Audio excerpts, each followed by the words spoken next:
The next time someone says, tell me about yourself, do not spend 5 minutes talking about your childhood. Okay, guys?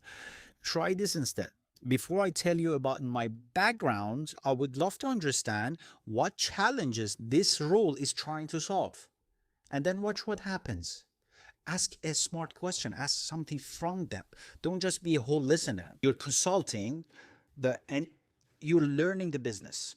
That is how you learn the business. You go in, you ask questions, and then you create reports about a certain topic. And once they tell you their problems, you can position yourself and your story and your childhood as the solution.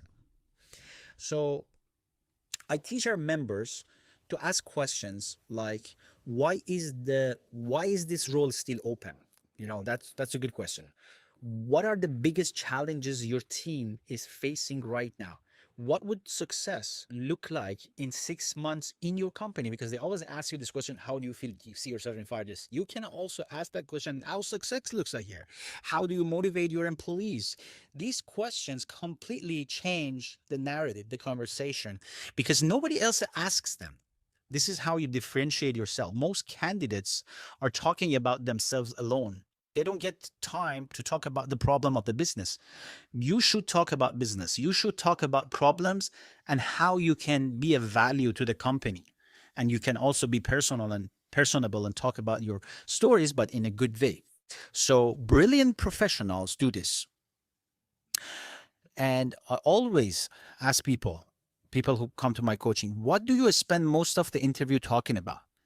And they usually say our degrees, our experiences, our certifications, and I tell them that's exactly the problem. The next interview, you spend the first 20 minutes understanding the company's pain points. And at the end, you say, it sounds like your biggest challenge is this. I've solved similar problems before, and here's exactly my plan how I would approach it on a framework to solve it. We don't want you to solve it right on the spot, but we want you to give a proposal on the approach on how you're going to solve the problem. If you do that, 90% you will get the offer. And here's your big lesson: the best candidates don't sell themselves, they sell outcomes. They don't say, I have 10 years of experience, hire me. They said, I've solved this exact problem before. They don't ask, will you hire me? They will ask, how can I create value here?